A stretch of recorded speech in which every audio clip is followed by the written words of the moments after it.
Thank you so much. That is Spirit Alive. I think we can go home now. That's a sermon. There is only love, but I know Reverend Arlene's going to add to that. I know that part of this song that so moves my heart is that when music reaches into our soul, we are elevated and uplifted. We are minded that love is always with us because it is who we are. So thank you for sharing. It's beautiful. So I'm going to wait for our beautiful sound technician, Irene, to let me know we're live. We do broadcast on YouTube and Facebook channels, so we are beginning our videoing of the program so that our digital family can view church anytime. So welcome, welcome, YouTube and Facebook folks, to church this Sunday, to our wonderful, gorgeous Monterey Center, which is so powerfully moving to me because this space is a sanctuary. It's a sacred place of love and community and belonging. People that enter here, they feel the love in the sanctuary. It is a safe and welcoming place. So I get the honor of introducing our fabulous guest speaker, Reverend Arlene King. She's been a devoted member of the Centers for Spiritual Living community since 1994, a licensed minister and longtime leader at East Bay Church of Religious Science in Oakland, California, where she currently serves as co-leader and minister of operations. With a heart for service and a passion for spiritual transformation, Reverend Arlene integrates science of mind principles with practical wisdom to help individuals awaken to their divine potential. Her ministry focuses on gratitude, prosperity, and abundance. Do I hear amen? Anybody want more of that? I do. So abundance consciousness, it's part of the anchor into her signature teaching, quotes, rev up your GPA, gratitude, prosperity, abundance. So Reverend Arlene's spiritual journey is rooted in a deep commitment to inclusivity, compassion, and conscious leadership. Drawing from over 20 years of professional experience in organizational change and global leadership, she brings both a spiritual and systems perspective to community building and personal growth. Her message inspires others to live with the awareness that spirit is always present, that we have everything we need, and that love in action is the highest form of spiritual practice. So please join me in welcoming Reverend Arlene to the podium, and thank you for being here.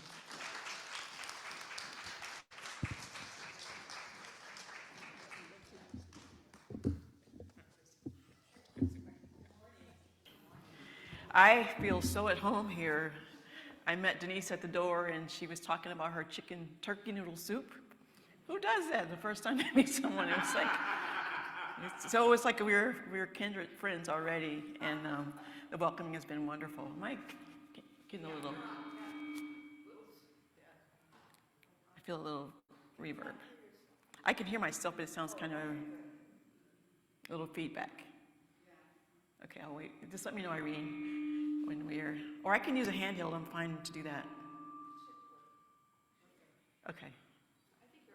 You can hear okay? Okay, great. As long as you can hear okay, then we're good. So I welcome you, I'm welcoming myself to East Bay, from East Bay, and I want to just acknowledge Reverend Robert for inviting me to come today. I've known Reverend Robert as long as I've been in East Bay, and his family, so I'm glad he's taking some time off. I also thank you for allowing me to be here, and my family, and who's sitting over here on this side of the room, taking up all your seats. So thank you, Monterey CSL, for having us here. I also bring greetings from East Bay Church in Oakland. That's where I'm from. Reverend Derica Blackman is our senior minister. And so it's nice to have a connection outside of Oakland now with you all. So I'm grateful for that. And I want to acknowledge my family who's all here. We came down on Friday and just glad to be here. And we had a nice breakfast, lunch, and dinner, and just relax in our Airbnb. So I'm grateful for just having the time here just to relax, because sometimes we don't do that. I know I don't take, and I had nothing to do. I slept in, we had some food, took naps, and it was just been a wonderful time being down here. And I do want to acknowledge Vanessa Wynn again, friends for life, and she has an amazing talent, which you've already experienced, and she was musical director at East Bay for quite some time, and we're glad she's here with us today. So I want to just set up the day's topic. We're talking about loving the unlikable in CSL this month, and my topic is the soul of an octopus, living beyond the surface. Did you get that? It's okay. You got it? Okay. So look at that thing. Is that something we could love? Remind us of some people we know, possibly? But that's what we're going to talk about, the soul of an octopus. And when I got this, I go, what's spiritual about an octopus? But you're going to learn more from that from me today. But the octopus has this mystery about it, because it does all this movement and eyes and all the things that we're not used to. At first sight, you could be frightened by it and go the other way. But this is who we're going to talk about today. And Ernest Holmes tells us there's nothing unlovable in all creation except that which we refuse to love. There's nothing unlovable in all creation except that we refuse to love. So this is a radical statement, in my opinion. It means that no matter what situation we're in, however it looks, however it feels, we must love it. We must love it. So take a deep breath on that one, because I know there may be some times that that's not the case. We want to look the other way or run the other way because it's not what we think it should be or how we think it should be, but it's still something to love. So my 3 points I want to talk about is seeing beyond the surface, learn to think like a monster, and live in a multi-hearted, fluid love. So we talk about this all the time. God is all there is on the surface. How often do we go below the surface? What about that person who cut you off driving on the freeway? What about that family member you had Thanksgiving dinner with and it's like, are they really a part of my family? But the author of a book called The Soul of an Octopus, Sid Montgomery, she describes how her friend reacted to her speaking about an octopus that she met underwater. She goes, "Octopus? Aren't they monsters?" her friend asked. That's a very human reaction, because looking at that, it looks like a monster. But Sid went on to tell her that the octopus Althena, whom she named, was a beautiful, benign angel. Same animal, two completely different perceptions from each person. But one saw a monster and the other saw an angel. And you probably all had this experience in your lives too, is people come to you, especially in the spiritual community, I'm just gonna call us out, with some ways that you like, that's not spiritual, but that's our opinion, not theirs. So we have to open up and see the whole person as God sees us, alive, well, and we know that it's all for the best. But every time, for me, when I stay open, I have to go a little bit deeper, to look beyond the surface, to look beyond my opinions about something, to know that I am guided by the Spirit that loves everything, which means I am capable, we are capable of loving everything. So the octopus, as it moves, it shifts its way, its colors adapt to where it is, and Spirit wears an infinite face, which is what Spirit wears for us. There's no limit to what God is and how it looks. It's just us. We all look different in this room. Every one of us has our own unique thing about us, but we're all unique expressions of God in the room. So that's how God is showing up for us. Where we live is how we grow, and how we live is how we grow. And Ernest Holmes tells us love is a self-givingness of spirit through the desire of love to express itself in creation. How many people are practitioners in this room? Denise was, we have Georgia here, and some on the way. And as practitioners, those are things that we learn as we go through practitioner training. And we take that into the world. Look who's walking down the aisle there. So as Ernest Holmes says, love is the self-givingness of spirit through the desire of life to live, express, and creation. So let's think about the monster.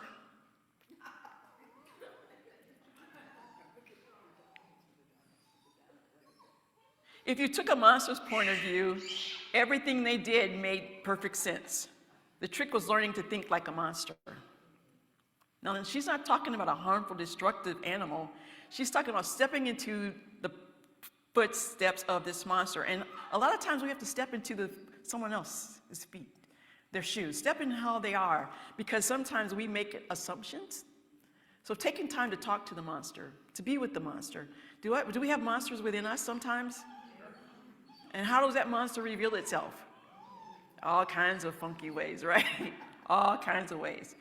So I've learned in leadership is that ministry is what God has given me to do. And although things look funny, people look funny, they respond funny, that's not for me to judge. It's for me to be their loving presence. The loving presence always. And that's how I'm guided to be as a person. And that's my call. That's my call. And if you're from other faiths or know of other faiths, for example, Jesus said, love your enemies. The Buddha said, hatred does not cease by hatred, but only by love. And Ernest Holmes goes on to say, we can only heal what we're willing to embrace in consciousness. We see it, but we don't embrace it. We know it's there, but we don't embrace it. That love is what we're called to be today. So if I looked into God's eyes, which is me, which is you, looking at all of us, when we look in each other's eyes, what do you see? Love. What are you giving? Love. There's only love. Now, if I allow myself to think like a monster, to step into a world long enough to understand what hurts, where the pain is, there's a change happening. How many of us have been in pain and couldn't express it? Or we expressed it in a way that wasn't lovable. We expressed it in a way that wasn't nice. We expressed it in a way that hurt the other person. That's not what we're here to do. What we need to heal before we go and hurt other people. And that's what love is all about. Knowing when you're gone too far and how to pull back and apologize or sit down and have a conversation with someone, because sometimes they're hurting too. So we end up with this war between two people or a group of people. So I invite you as you go through your journey to be open to say, oh, maybe it was me. And be accepting of that of yourself, because there's not anything that you've done wrong, but just taking a look within. So the octopus has 3 hearts and blue blood. Imagine what you could do with 3 hearts. Forget the color of the blood, but 3 hearts. And you can shift them around, and maybe this part of your heart is going over to Denise. Maybe this part of your heart is going out to Irene. Whatever it is, allow those to function within us. Our one heart can do what 3 hearts does all the time. Because we don't always take the time to say, oh, my heart is aching. Oh, I'm so full of love right now. I felt that when I walked in the room today. You didn't know me, but you did know me, and I appreciated that. So as the octopus goes forward with this system that Spirit is saying, you're going to need some extra circulation for all of that love. The blue heart, the red heart, whatever heart you're calling it. And on our journey, especially my journey, and I like to talk about myself because that's all I know. And so on my journey, especially in East Bay, I've learned to be really flexible with changing circumstances. Flexible when we have a plan that has to shift because everyone didn't get the memo, right? Flexible when I have to be soft enough to let people be where they are. And also give them space to keep and allow my heart to be open. So never like assuming, just being. Sometimes it's hard just to be. We feel we have to do something. Sometimes it's just sitting with someone in quiet, making that connection, feeling their pain, allowing them to have pain, not dismissing it. Those are the things that make us as good or better than the octopus who has 8 tentacles, but we have 1. We can utilize it as well as that octopus can. There are seasons in the community and now in the world that I won't dwell into too much, but that is calling us. It's calling us to be stronger, wiser, compassionate, show empathy, don't throw blame. And that's the work that Spirit has for us to do. So seeing with spiritual eyes, you look past the behavior and ask, who is this person in truth? You stay curious, replace judgment with wonder. And instead of saying, what's wrong, try, I wonder what they're carrying today. Bless, don't battle. When you feel triggered, silently bless. I bless you. I feel you. I release. I see God in you, even if I don't understand you. Affirm oneness. Use a simple phrase like, God in me greets the God in you. Even if you're not ready to say it out loud, say it in consciousness. And each act of compassion not only strengthens you, but it strengthens those that you are engaged with. So the soul of the octopus teaches us a lot. It teaches us that we're not limited to our own beliefs, but there's a world out there that's open to what we believe in more. And it teaches us to know the truth that God is truly all there is. We say it a lot, but knowing it and affirming it within, it makes a big difference. It allows us to go below the surface, love below the surface. And it awakens us to truth. There was a few weeks ago, I talked about opinions, facts, and truth. Opinions, you probably had part of that here. Opinions is my idea of what things are. Facts are what are written in and proven, but the truth is always the truth. The truth that God is all there is, and we get to live in that life every day, all the time, no matter who we're up against or seeing. So I invite you to see the beauty in what's strange and know the truth of it. Find God in the unlikely, the octopus, and allow your love to explain wherever it needs to go. Wherever it needs to go. We're all connected in one, in love, in God. Well, we're going to be spiritual explorers swimming the ocean of oneness, guided by love, curiosity, and grace. So I leave you with my closing affirmation, and I invite you to repeat after me. Today, I open my heart to love beyond appearances. Today, I open my heart to love beyond appearances. And so it is. Thank you very much.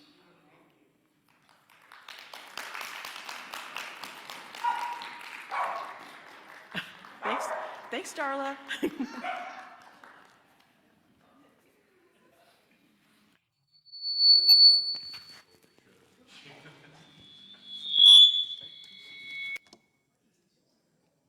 Sorry for the wake up noises.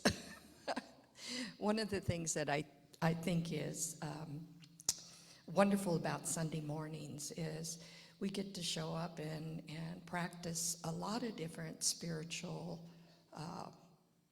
modalities: silence, prayer, community connection, breaking bread together, singing. And one of the most popular for me is giving and tithing. And it doesn't always necessarily have to do with money, although money's important because it keeps the lights on and the heat moving here at the center. So I just wanted to share with you the many ways that we accept financial support here through donating on our secure website at montereycsl.org, through our Sunday offering. I think Irene's going to pass the offering basket. You can send in checks to our center, Monterey CSL, 400 West Franklin Street here in Monterey, 93940. And of course, one of the most popular ways for one of our practitioners is texting to give through a phone number. Once you set it up on your phone, you can just pop right in and text the amount you want, and it instantly makes a donation through your credit card. So we have multiple ways to give. And, you know, as the basket passes, just share your love. And know that all is provided to keep our doors open. And gratitude begins with an open heart. So let's join together in our offering affirmation of abundance. I recognize the presence of God within as the source of my abundance. Out of my abundance consciousness flows everything I could desire in life. With gratitude and thanksgiving, I now participate in the flow of uninterrupted abundance. This prosperous experience is evidence of my abundance consciousness.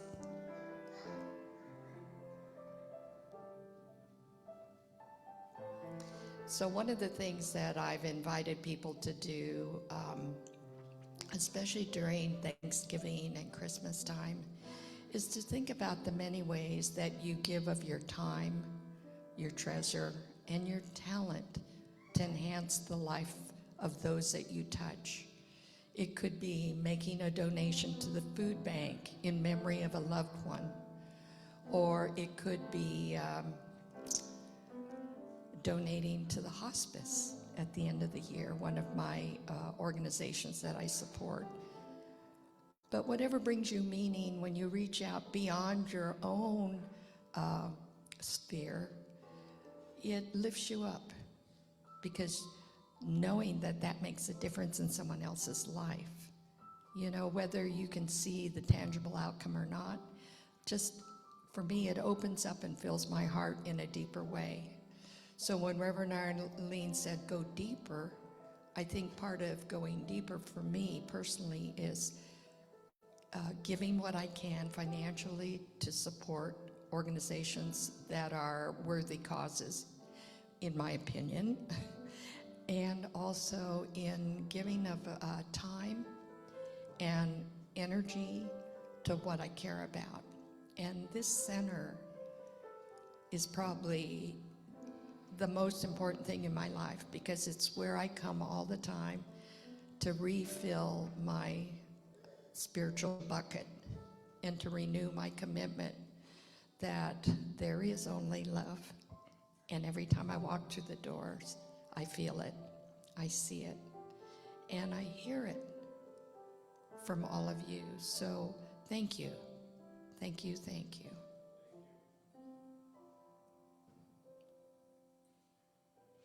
So one of the things that we do as we close out our live broadcast is to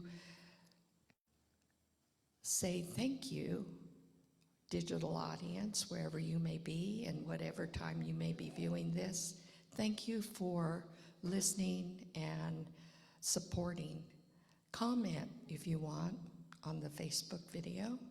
We always love to hear from you. Tell us where you're zooming in from or watching Facebook. And know that your following matters to us, because it helps us know that we're reaching out beyond these walls and beyond this city into a greater community. And next week is our first Sunday in December. We will be starting this series, Shedding Our Skin, Surrendering into Newness. Ooh, the act of surrender is one of the most significant forms of trust in spirit that one can undertake through spiritual practice. So just like my favorite thing, snakes, that shed their skin regularly as they grow. We get to do the same thing if we choose to. So thank you, digital audience, for joining with us. We love you, we appreciate you, and we look forward to having you join us for December, which is a magical month.